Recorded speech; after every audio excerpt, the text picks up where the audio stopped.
بتسأل نفسك كل يوم ليه هي بتشوفك هوا شفاف كأنك مش موجود في المكان أصلاً، في الوقت اللي بتدي كل انتباهها وتركيزها لواحد تاني بيعاملها ببرود وتجاهل تام.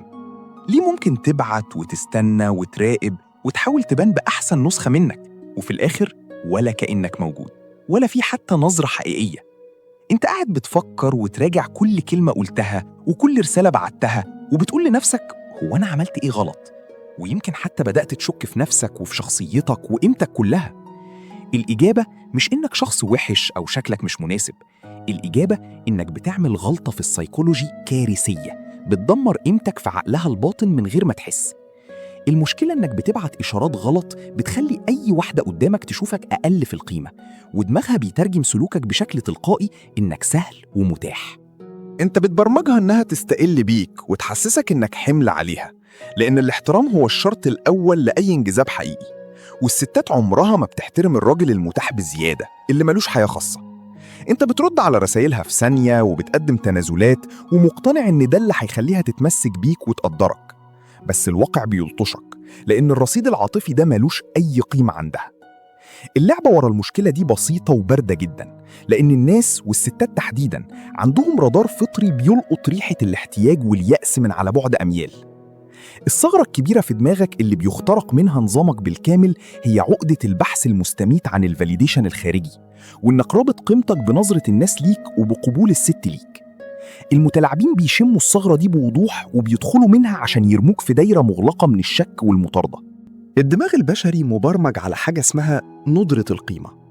الحاجة المتاحة دايماً سهل تتاخد كأمر مسلم بيه، وأي حاجة صعبة أو مش مضمونة بتبقى مرغوبة أكتر. شوف الشاب الساذج في أي كافيه اللي بيعزم الترابيزة ويدفع دم قلبه عشان يلفت انتباه بنت بترد على رسالة من واحد مش معبرها أصلاً. الشاب ده متخيل إن الكرم والتضحية هيشتروا الانتباه، بس في لغة علم النفس المظلم هو مجرد أداة سهلة الاستغلال. هي بتفكر في الشخص اللي متجاهلها لأنه أثبت لها إن وقته أغلى منها وإنها محتاجة تبذل مجهود عشان توصل له. خلينا نفرم السيناريوهات العملية ونبدأ ببيئة العمل، المكان اللي بتختبر فيه يومياً.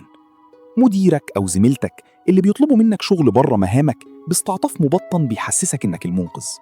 انت بتلبس عباية المنقذ وبترد بمنتهى السذاجة وتقول لها عيوني هخلص الشغل ارتاحي، متخيل إنك بتبني رصيد عاطفي وإنها هتشوفك البطل الشهم. الحقيقة المرة إنها حطتك في خانة الموظف المجاني والأداة اللي بتوفر عليها مجهودها، وبكرة هتزعل وتقلب عليك لو رفضت لأنك عودتها إن حدودك مستباحة. اللي كان لازم تعمله بدم بارد إنك تبصلها ببرود تام وتقول لها بلهجة قاطعة إن جدولك مقفول بشغلك وحاولي تنسقي مع حد تاني أو أجلي الشغل لبكرة. الضربة دي بتعمل صدمة إيجابية في دماغها وتفهمها فوراً إن وقتك غالي ومهم وإنك مش متاح للاستغلال العاطفي، وإن قيمتك بتستمد من إنتاجك وشغلك مش من رضاها عنك أو محاولتك للتقرب منها بتقديم خدمات مجانية تكسر هيبتك وتقلل من صورتك قدامها. ندخل على السيناريو التاني في العلاقات، وهو فخ الفريند زون والتلاعب العاطفي الصريح. لما تتصل بيك الساعة 2 بالليل منهارة بتعيط عشان الشخص اللي بتكراش عليه متجاهلها، تفضل تحكي لك بالساعات عن تفاصيل تستنزفك وتطلب رأيك ودعمك، وانت كشخص مبرمج على الضعف بتسمع وتدعم، متخيل انك لما تمسح دموعها هتكتشف انك الشخص الأنسب ليها. انت في الواقع بتلعب أسوأ دور ممكن راجل يلعبه، وهو دور الفوطة العاطفية. هي بتفرغ فيك طاقتها السلبية وبتاخد منك الدعم اللي بيقويها عشان ترجع للشخص اللي دايس على كرامتها. الحل الوحيد والصارم هنا هو بتر المحادثة فوراً وبدون أي مقدمات. تقول لها إنك مش معالج نفسي وما بتندمجش في دراما وتقفل المكالمة. ده الرد الحاسم اللي بيحرق كارت التلاعب وبيخليها تحترمك غصب عنها لأنك رفضت تكون صندوق زبالة لمشاعرها. السيناريو الثالث هو الابتزاز المبطن اللي بيبرمج فيك من صغرك. المجتمع بيعلمك إن الراجل التمام هو اللي بيجي على نفسه عشان يرضي كل اللي حواليه ويكون مسالم ومطيع. البرمجة السامة دي بتشفط طاقتك وبتخليك تدخل أي تفاعل وإنت مستعد للتنازل، ونتيجة كل ده إنك بتبقى مجرد بطارية بتشحن الكل وتطفي إنت في صمت. الستات بيلقطوا الطاقة دي بوضوح وبيحسوا إنك شخص ملوش مركزية وإطار قوي بيحميه، ولأن أي بنت بتدور بالفطرة على الأمان هي بتنفر منك تلقائياً. ندخل على مرحلة التنفيذ والأسلحة المضادة. السلاح الأول هو الانسحاب التكتيكي، وسحب الاهتمام فوراً لما تلاقيها بتبدأ تتجاهلك أو بترد متأخر.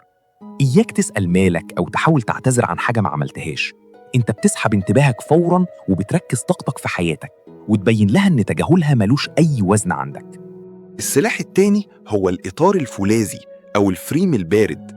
أنت اللي بتحدد قواعد اللعبة، وأنت اللي بتدير التفاعل من موقع قوة، وبتعكس سلوكها بدون مبالغة أو انتقام. لو اتفقنا على ميعاد وهي لغيته في آخر لحظة بحجة تافهة عشان تختبر مدى مرونتك، إياك تقول لها ولا يهمك نأجلها اليوم تاني، لأنك كده بتديها مفاتيح التحكم في وقتك. التنفيذ بدم بارد هيكون إنك تقرأ الرسالة وما تردش إلا بعد ساعات، وتقول لها إن جدولك زحمة جدا الفترة الجاية وهتبقى تشوف وقت مناسب وتبلغها، وتختفي تماما لأيام. التكتيك ده بيقلب الطاولة عليها وبيحرمها من الإحساس بالسيطرة، وبيخليها تفكر وتخطط إزاي ترجع انتباهك اللي خسرته باستهتارها بوقتك. الفكرة إنك تبطل تكون المصدر الوحيد للطاقة في العلاقة، وتخلي ردودك محسوبة. لو اختفت تختفي وتخليها هي اللي تسأل. السلاح الثالث والضربة النفسية القاضية لإنهاء اللعبة هو تسليح الصمت والانسحاب القاتل. أكبر غلطة بتعملها إنك بتبرر تصرفاتك وبتحاول تملأ أي لحظة سكوت عشان خايف من التوتر. الصمت أداة مرعبة للمتلاعبين، لأنه بيجبرهم يكشفوا ورقهم ويبينوا نواياهم الحقيقية من غير ما تبذل مجهود. اتعلم تتكلم أقل وخلي ردودك مختصرة ومباشرة. لما تحس إن العلاقة بقت استنزاف صافي، لازم تقفل اللعبة بكرامة وتقول ببساطة إنك حاسس إن مفيش توازن في التواصل، فهتركز على نفسك الفترة الجاية وتنسحب بهدوء. صمت تام، لا مراقبة ولا رجوع، وده بيخلق صدمة لأنهم متعودين إنك تفضل موجود وتستحمل الضغط. في قوانين القوة، اللي بيتكلم أقل هو اللي بيسيطر، وهو اللي بيخلق هالة من الغموض بتجبر أي ست إنها تطرده عشان تفك شفرته. خلاصة الهيمنة مش إنك تكون شخص مؤذي بيستغل الناس. اللعبة إنك تبني احترام للذات عالي جدا وقواعد صارمة، لدرجة إن أي محاولة للتلاعب تتكسر على حدودك. الستات مش بتتجاهلك عشان أنت سيء، هما بيتجاهلوك لأنك مسترخص نفسك وبتدي اهتمامك ببلاش. ولما تبقى متاح زيادة وتستثمر أكتر من اللي قدامك، أنت بتكتب بنفسك سيناريو التجاهل. ارفع سعرك واقفل حنفية الاهتمام المجاني، وهتشوف بعينك إزاي اللعبة بتتغير لصالحك. والقيمة بتيجي من الندرة، والجذب بيجي من الغموض، وأي لحظة بتحاول تثبت نفسك فيها زيادة أنت بتخسر. لو الحلقة دي كشفت لك غفلتك، شارك الفيديو واشترك في القناة عشان تنضم لعيلة أبيض وأسود، المكان اللي بيكشف لك الواقع، لأن مفيش رمادي، يا أنت بتتحكم في صورتك يا غيرك بيكتبها.